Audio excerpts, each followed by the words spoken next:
37వ book fair Hyderabad లో జరగడం చాలా సంతోషం. ఈ మధ్యన దాంట్లో కొన్ని మార్పులు చేర్పులు అయినట్టున్నాయి. అది ఆహ్వానించదగినటువంటి పరిణామం. బాలరెడ్డి గారు అడిగితే సలహా మండలిలో సభ్యునిగా ఉండడానికి ఒప్పుకున్న సందర్భం. పుస్తకాలు చదివేటువంటి అలవాటు క్రమక్రమంగా తగ్గుతూ వస్తుంది సమాజంలో. ఏ భావజాలానికి చెందిన పుస్తకం అనేది చదవకుండా, పుస్తకం అనేది గౌరవించకుండా ఉంటే సమాజంలో పురోగతి అసాధ్యం. వీళ్ళు చేస్తున్న ఈ మంచి పనికి నా అభినందనలు. ప్రతి ఒక్కరు ఆ బుక్ ఫేర్ ను స్వాగతించి పాల్గొని పుస్తకాలను కొనేవాళ్ళు కొంటారు, మిగతా వాళ్ళు కనీసం అక్కడ ఉండేటువంటి పుస్తకాలను పరిశీలిస్తే మంచిది. అయితే ఒక కోరిక ఉంది నాకు.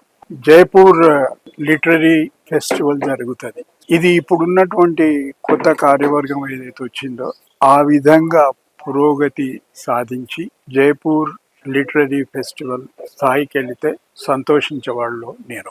Thank you.